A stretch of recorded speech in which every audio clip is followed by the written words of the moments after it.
اب تصور کرو کہ اوپر سورج، پانی بند تھا، خبیثوں نے پانی بند کر دیا، بچوں کے رونے کی آوازیں آ رہی ہیں پیاس کی وجہ سے، اور ان کے دل نرم نہیں ہو رہے۔ پھر آپ نے حضرت عباس بن علی کے ساتھ ایک دستہ بھیجا، جنہوں نے لڑ بھڑ کے کوئی 30 کے 32 مشکیزیں پانی کے بھر کے لے کر آئے، لیکن وہ کتنی دیر چلنا تھا،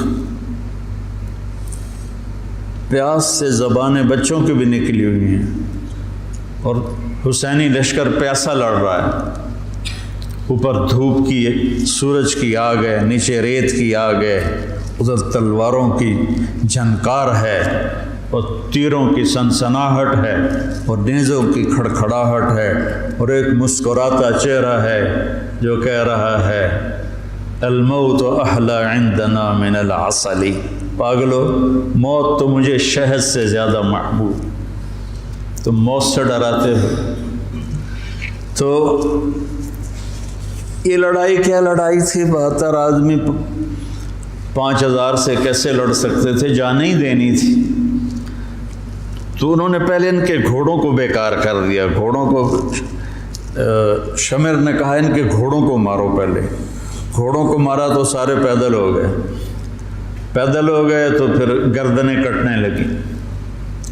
حر بن یزید نے جب دیکھا کہ یہ تو واقعی لڑنے لگے ہیں، تو اس نے عمر بن سعد سے پوچھا تم واقعی لڑو گے؟ کہنے لگا ہاں۔ کہنے لگا اچھا میں گھوڑے کو پانی پلا کے آتا ہوں جنگ شروع ہونے سے پہلے، اور گھوڑے کی لگام اٹھائی پانی پلانے کے بہانے، اور آ کر حضرت حسین کے قدموں میں گر گیا کہ مجھے نہیں پتا تھا یہ بدبخت آپ کی جان لے لیں گے، میں معافی چاہتا ہوں، میں اپنی جان کا نذرانہ آپ کے قدموں میں پیش کروں گا۔ ان کا بیٹا بھی ساتھ آ گیا، باپ بیٹا دونوں شہید ہوئے، اور وہ حضرت امام حسین کے ساتھ مل کے۔ تو ایک ایک کر کے جب سارے شہید ہو گئے تو پیچھے اہل بیت رہ گئے۔ تو پھر علی اکبر آپ کے بیٹے نے کہا ابا جان میں آپ کو مرتے دیکھ نہیں سکتا، میں چاہتا ہوں میں آپ سے پہلے مر جاؤں، میں آپ کو نہیں دیکھ سکتا مرتا ہوا۔ تو انہوں نے اجازت دی، تو شیر کی طرح انہوں نے حملہ کیا، چاروں طرف نرغے میں آئے اور ذبح ہو گئے۔ تو پھر ان کے بیٹے ابو بکر بن حسین وہ شہید ہوئے۔ پھر قاسم بن حسن حسینی قافلے میں سب سے خوبصورت جوان تھے، پھر وہ آگے بڑھے، حضرت حسن کے 4 بیٹے شہید ہوئے۔ تو جب ان پر تلوار پڑی تو انہوں نے کہا یا عمّا، آئے چچا۔ تو حسین رضی اللہ تعالیٰ عنہ زخمی تنہم داغ داغ شد، سارا بدن خون تھا۔ آپ نے آگے بڑھ کے قاتل پر وار کیا، اس کا ایک ہاتھ کاٹ دیا۔ پھر ان کے سرانے کھڑے ہو کر ایک عجب بات کہی کہ میرے بھتیجے آج تیرا چچا بڑا بے بس، یہ کیا جواب دیں گے اللہ کے نبی کو قیامت کے دن کہ انہوں نے ان کی اولاد کو ہی ذبح کر دی۔ تو ان کی لاش کو اٹھایا اور پیچھے جا کے رکھ دیا۔ اس طرح ایک ایک کر کے مسلم بن عقیل کے عبد الرحمن عبداللہ شہید ہوئے، حضرت عبداللہ بن جعفر کے عون اور محمد شہید ہوئے، حضرت حسن کے ابو بکر عبداللہ اور قاسم شہید ہوئے، عثمان شہید ہوئے، آپ کے اپنے بیٹے حضرت علی کے عبداللہ، محمد، عثمان، جعفر، عباس، حسین 6 شہید ہوئے۔ اور پھر جب آخر میں آپ رہ گئے تو آپ نے اپنے چھوٹے بیٹے عبداللہ کو بلایا، آپ زخمی ہو چکے تھے، بہت پہلے قتل کیے جا سکتے تھے لیکن ہر کوئی ڈائریکٹ وار کرنے سے ڈر رہا تھا۔ تو آپ نے عبداللہ کو بلایا، 2 سال ان کی عمر تھی، ان کو لے کے گود میں بٹھایا، ان کا خیال تھا کہ یہ ظالم بچے کو تو معاف کر دیں گے، لیکن ایک ابن الموقد تھا کوفے کا، اس نے تاک کے تیر مارا، تیر خطا بھی ہو سکتا تھا لیکن تقدیر کا امتحان ابھی باقی تھا، تو تیر سیدھا اس بچے کے گلے میں آیا۔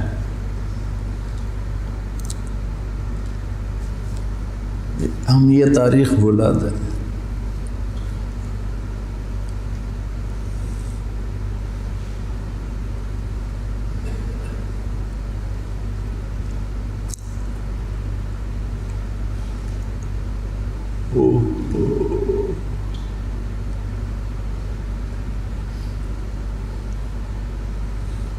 جب عبداللہ کی گردن ڈھلکی،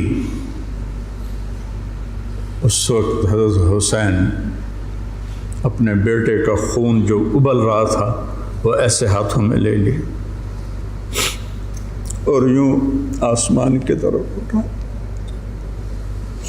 کیا حال ہوا ہوگا اس وقت زمین آسمان کی مخلوق، آسمان کے فرشتوں کا۔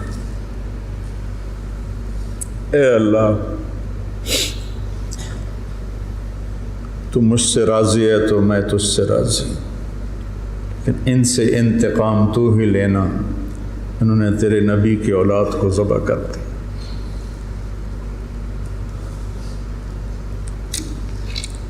بیٹا میں مرغا ذبح ہوتا ہوا نہیں دیکھ سکتا، وہ جانوروں کی قربانی پہ جانور کے اوپر کھڑا ہونا ہوتا ہے۔ میں ایک دو قربانیاں دیکھیں، پھر مجھے ہمت نہیں ہوئی، میں پیچھے جا کے بیٹھ گیا۔ اور یہاں بچے سے 2 سال کا بچہ کتنا پیارا ہوتا ہے، اور اس کے یہاں تیر لگے اور وہ آہ بھی نہ کر سکے، اور باپ کی گود میں اس کی گردن ڈھلک جائے۔ سوچو تو صحیح۔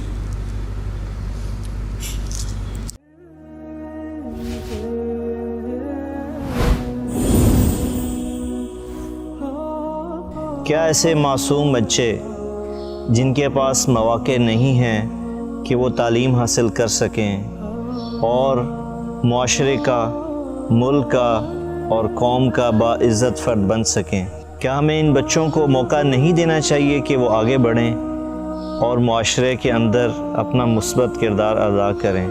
اگر ہم نے ان بچوں کو موقع نہ دیا تو یہ بچے اسی صبح و شام کے آنے جانے میں اپنا مقام کھو بیٹھیں گے۔ اسی لیے MTJ فاؤنڈیشن لا رہا ہے یتیم اور غریب بچوں کے لیے اسکالرشپ کا پروگرام۔